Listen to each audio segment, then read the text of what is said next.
Good morning everybody, good morning, it's JPR and welcome back to another video. Power creep is defined as the gradual unbalancing of a game due to successive releases of new content, leaving the older ones underpowered. It happens all the time in games across a multitude of genres, but the best examples of this in the Pokemon franchise would come from something like the TCG or Pokemon Masters, where new content is always one-upping the content that came before it in an effort to drive more hype and more sales. But what about the core series games? While power creep in the mainline Pokemon games is a much more gradual process, it certainly exists. So today I'll be taking a closer look at some examples of how Pokemon have slowly but surely become more and more powerful over time, not only in the context of the main campaign, but also through the lens of competitive VGC. Now admittedly, VGC is probably the one aspect of Pokemon that I'm the least familiar with, so I brought on an expert to help with these segments. Hi everyone, my name is Marcos and I run a channel called Moxie Boosted. I really appreciate JPR having me on to help out with the VGC side of this video. You know, obviously I've been playing VGC for quite a while and I've been a big fan of JPR, so I really appreciate him having me on the channel to just assist with this video. But before we discuss power creep in Pokemon, let's discuss how you can power creep your browser. Thanks to the sponsor of today's video, Opera GX. No other browser allows you to customize your experience as much as Opera GX does. Between the many themes, wallpapers, or photos that you can upload yourself, you can be as original as your favorite anime character. Speaking of anime, you can pop shows or other videos out of the browser in their own adjustable little window so you can study or do other tasks while keeping it running in view. The GX player also allows you to log into Spotify, Apple Music, or YouTube Music to listen to your favorite tunes and keep all your streaming services in one neat little place. And lastly, the quick import tool will help bring over all of your cookies, bookmarks, and more from your previous browser faster than an anime time skip. So what are you waiting for? Download Opera GX today using my link in the description down below. Thank you Opera GX for sponsoring, back to the video. So, since Gen 1 is the first generation, I know, gee Sherlock, how did you deduce that? We'll mostly start the discussion with Gen 2, or at least I'd like to, but if I'm being completely honest, Gen 2 is like the anti-power creep generation. It's no secret just how bad most of the Pokemon introduced in this gen are. And I mean in terms of strength, not designs, because duh, Wooper is from Gen 2, so clearly there are some base hits. This should go without saying, but yes, Gen 2 team building is nightmarish. Like, I vividly remember in a Crystal Nuzlocke having to rely on an Icy Wind Mantine to defeat Lance because frankly, there just weren't any other options on the table. Or unironically using Rock Smash as a viable stab move for Heracross because he didn't learn anything else remotely consistent. This is a rare instance where I'd say the Pokemon actually needed a bit of power creep. Because without it, the process of moving through the game's many battles is entirely too slow and frustrating. Gen 3 is really where we see the first semblances of power creep coming into play. In the literal Hoenn sea of useless crap like Illumise, Luvdisc, and Castform, it's easy to forget that Gen 3 also has some very heavy hitters. Salamence and Metagross were huge titans of strength in this generation, but at least the main story does a good job at keeping them exclusive. Salamence is probably the hardest Pokemon to raise and evolve in all of Hoenn, and as for Metagross, it's not even obtainable in the main story. So while this gen does a really good job with holding its most powerful creatures, there definitely is still power creep present in the main story, particularly towards the end. Example 1 would be in the starters. No matter which of the three you picked, Hoenn starters are certainly a huge step up in viability compared to the previous two generations. Example 2 would be Groudon and Kyogre, certainly the most broken legendaries introduced up to this point. And for the first time, the story requires an encounter with them before the league.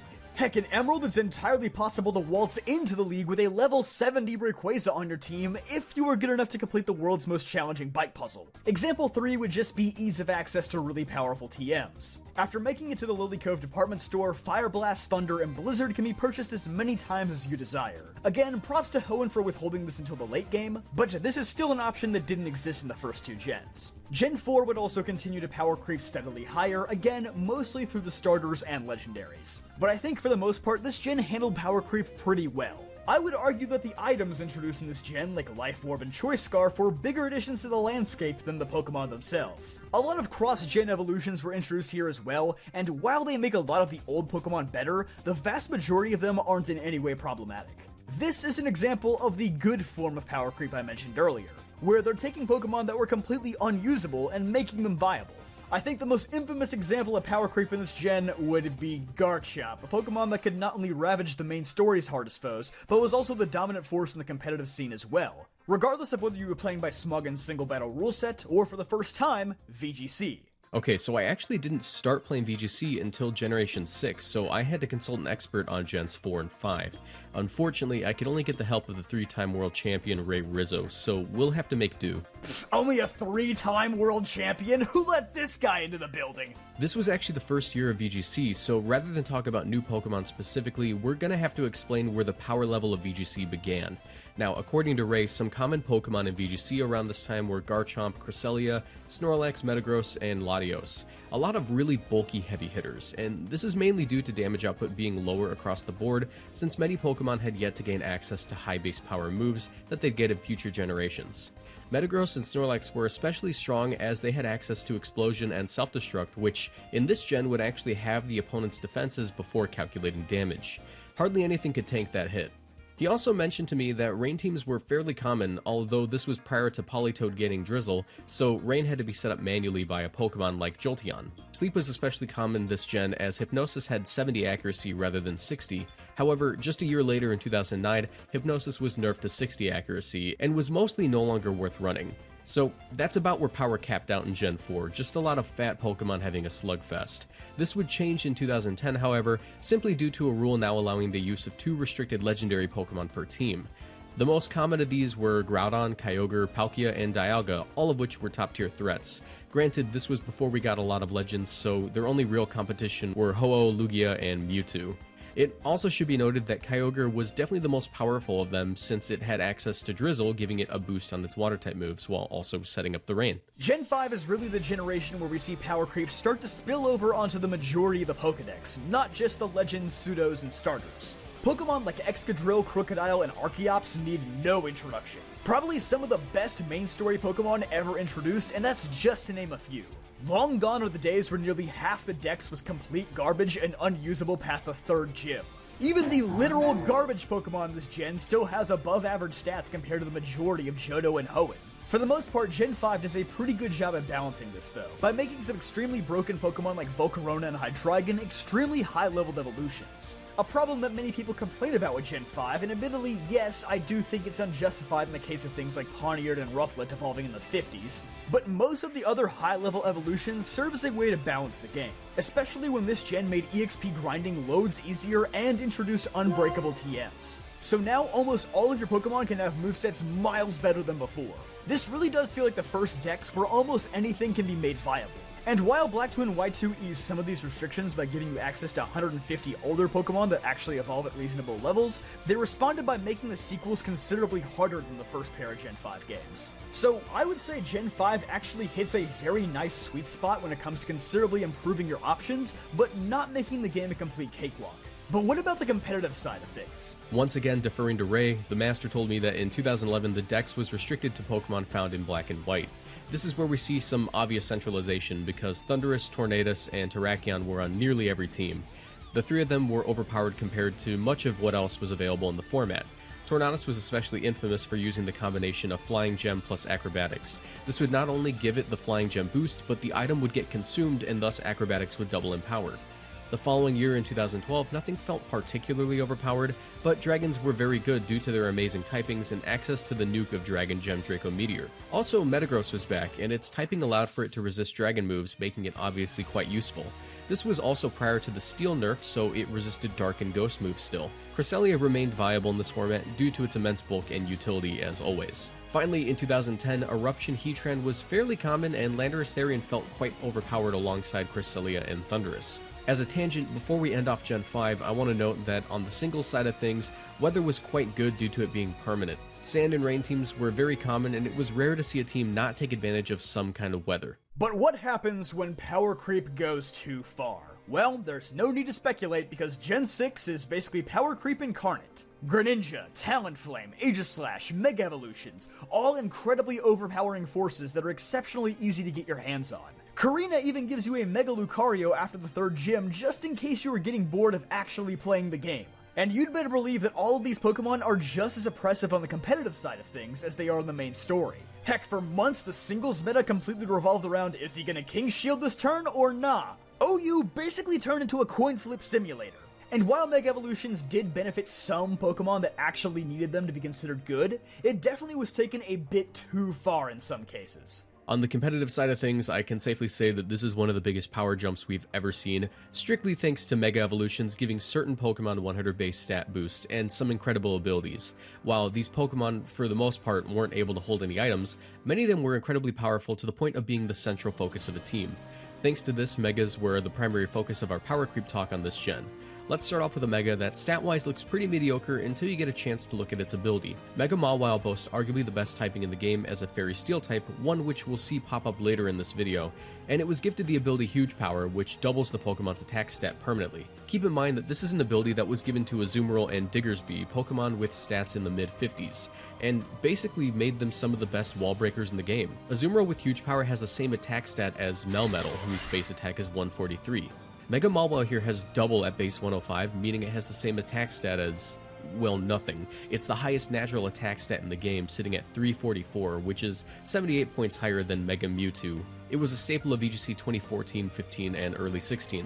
The Mega Charizards were no slouches either, particularly Zard Y, which really cranked up the power of Sun teams by enabling Chlorophyll users and boosting the power of its Fire-type moves. With 159 base special attack, this thing had some monstrous spread damage in Heat Wave, and it saw play in nearly every metagame it was allowed in. Okay, last non-legendary Pokemon, but Mega Kangaskhan was probably the Pokemon you expected to see most in this video, coming from VGC.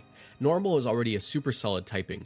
While it doesn't have the ability to hit anything for super effective damage with stab moves, this thing was only weak to fighting moves and had effectively a choice band boost on all single target attacks via its ability Parental Bond. This ability allowed each move to hit twice, with 50% of the power on the second hit. This meant that if Mega Kangaskhan could one-shot something, not even a Focus Sash would save it. Combo that with its great bulk, speed, access to Fake Out, and Power Punch, which was basically an attacking Swords Dance this gen, and we can understand why this thing was on nearly every team in top 16 of the 2015 World Championships. That was a huge run on Sentence, I know, but it's legitimately the only way I can emphasize just how much utility this thing had.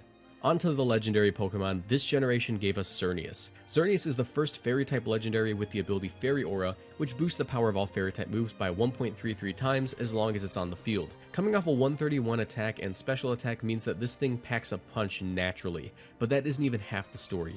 Its signature move Geomancy allows for Xerneas to basically set up 2 Quiver Dances instantly if it's holding a Power Herb. Past that point, if your Pokemon doesn't resist any fairy moves, it's certainly getting KO'd. Even if it does resist them, you're gonna have to calc to ensure that it tanks the hit specifically. And it would often partner with Primal Groudon, another example of power creep that we really don't have the time to cover, but this fire and ground type was a hard counter to various poison or steel types that would otherwise be able to deal with Xerneas. Now let's take the power of a legendary Pokemon, let's say hypothetically Rayquaza, and give it a Mega Evolution.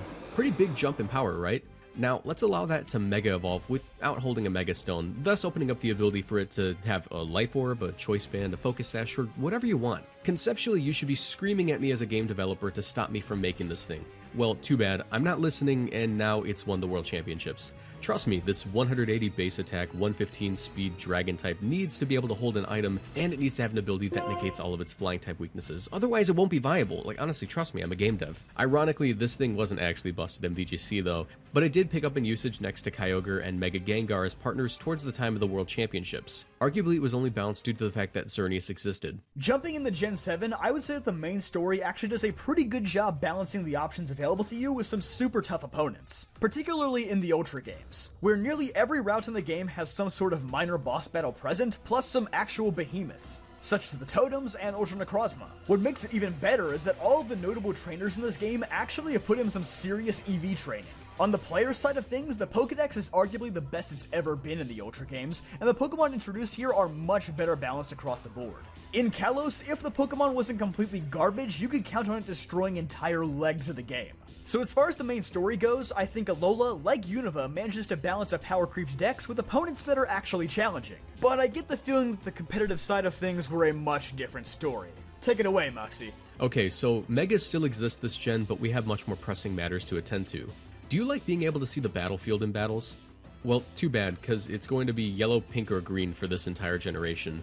No kidding, the introduction of the Tapus changed VGC forever. While they weren't broken from an offensive perspective, the sheer utility of automatically setting up terrains made at least one of them essential for almost every VGC team. Whether you want to block status, heal your team, or block priority moves, there was pretty much no reason to not run a Tapu. Yeah, most of them did hit pretty hard, but that was only half the reason they were ran.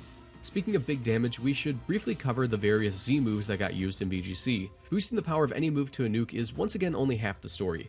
Some Pokemon got access to exclusive Z moves that let them do some pretty wacky stuff. Komodo actually gained its Z move not in Sun and Moon, but a year later in Ultra Sun and Ultra Moon.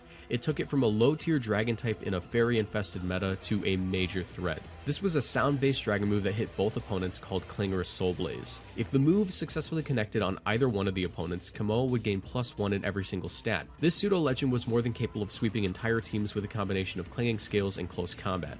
Having the ability Soundproof also made it immune to Snarl and opposing Clangorous Soul Blazes. It made for a really weird dynamic whenever you played in a Komodo mirror match. Finally, we need to talk about Light That Burns the Sky, which is definitely the hardest name for a Pokemon move ever. It's the exclusive move of Ultra Necrozma, which effectively is just Mega Necrozma. If you have either Necrozma form equipped with Ultra Necrozma MZ, the first turn it can Ultra Burst and become Ultra Necrozma, then on the following turn you can use this 200 base power Psychic move. Single target. None of that explosion spread damage reduction. I mean, look at this thing. It's literally a nuke, even in the animation. In VGC, Ultra Necrozma saw play next to Tapu Lele on Psychic spam teams that basically pick up one free KO each game. Almost nothing switched in on this thing, and stat-wise, this Pokemon was a menace. All of the defensive stats were 97, and its offensive stats were 167, and it had 129 base speed.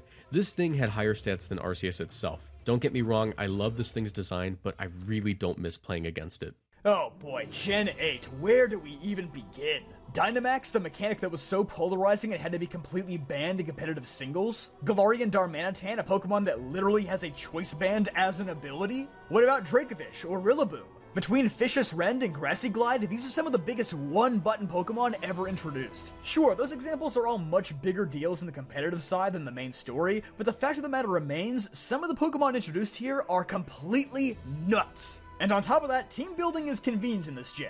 Almost too convenient. There are some great quality of life buffs in this gen, like having a move relearner in every Pokemon Center. But it also makes Pokemon that evolve with stones completely broken for the first leg of the game. By the first gym, you could have access to Shiftry, Arcanine, Vaporeon, Ludicolo, or any other number of things. Normally, stone evolutions are balanced by the fact that they can't learn any moves by leveling up, so you usually have to wait a while to get the moves that you want. But here, that trade-off is completely erased, since you can just teach the Pokemon any moves it normally would have gotten in the Pokemon Center. Trust me, the last time I Nuzlocke this game, I stepped into Milo's gym with a level 15 Shiftry that knew Leaf Blade, Hurricane, Extrasensory, and Sucker Punch. Do you think I struggled with that gym? Freedom is great. I love freedom. Of course I do. I live in America. I eat fried chicken for breakfast, lunch, and dinner. But with freedom also comes responsibility. Okay, that's great and all, JPR, but I'm literally gonna need every second possible to break down Gen 8 on the competitive side. Honestly, as someone who's played VGC for years, this isn't going to be an analysis of power creep as much as it's going to be a conviction. Gen 8 was the worst power creep generation by far, and you could argue that Gen 8's power creep is purely due to it taking one step further than Gen 7, but it all lies within Dynamax and the Pokemon built specifically with Dynamax in mind. This mechanic allows for you to double your Pokemon's HP stat for 3 turns while hitting the opposing team with exclusive moves that bypass Protect.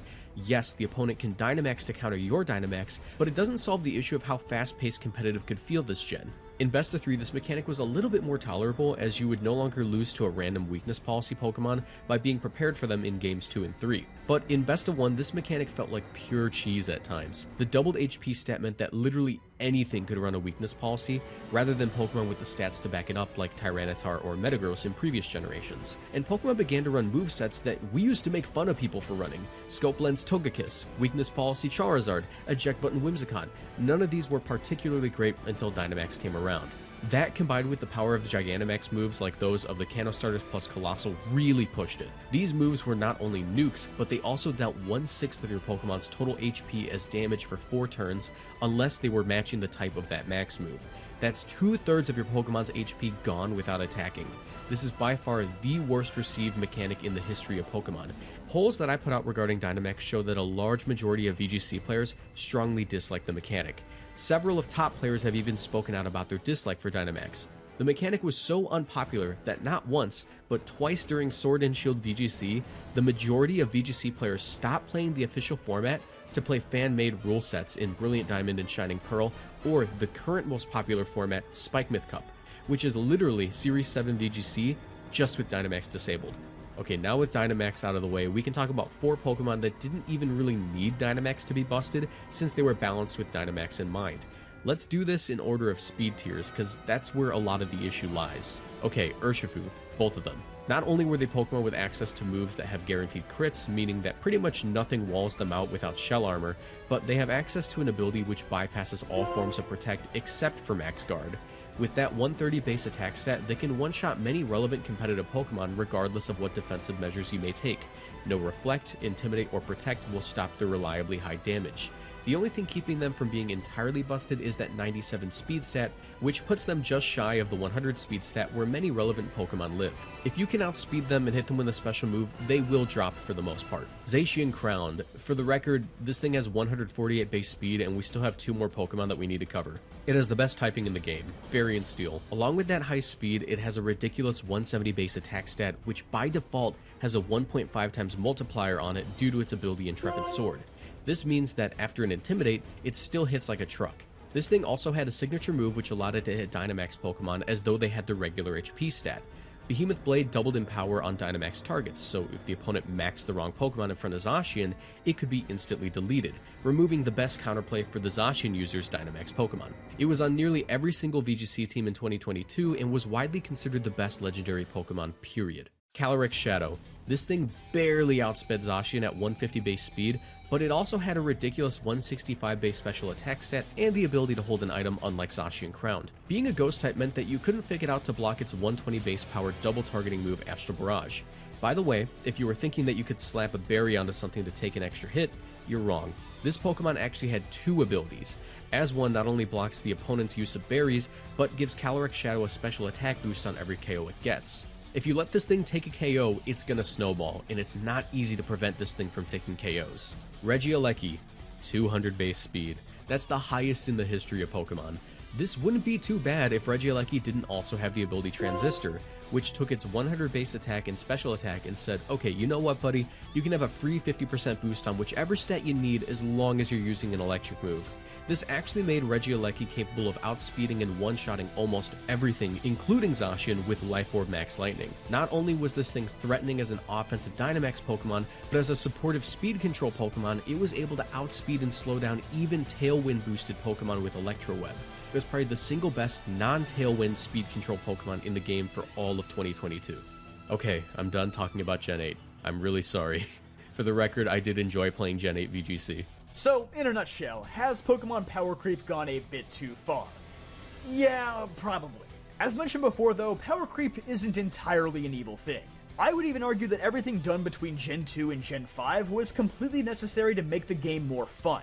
But once gimmicks and other Pokemon with completely overpowered options were introduced, things started getting a bit messy. We're at the point now where it feels like the new Pokemon almost completely outclass many of the old ones. Just pull up the VGC stats for this year or the current OU tier on Smogon and count how many Pokemon from before Gen 5 are still around. I guarantee you, it's not many. Anyway, let's just hope that Cyclizar is bad, because switching in with a free substitute sounds kinda busted and that game's not even out yet. But of course, be sure to check out Moxie Boosted here on YouTube. This guy is going to be doing a ton of cool stuff on Scarlet and Violet drops. He's definitely a guy you'll want to see in your sub box. This video certainly wouldn't have been possible without his experiences, and he even got World Champion Ray Rizzo to help out, so that's pretty sick. But yeah, be sure to leave a like if you enjoyed, and subscribe for more videos just like this one. I'll see you guys next time.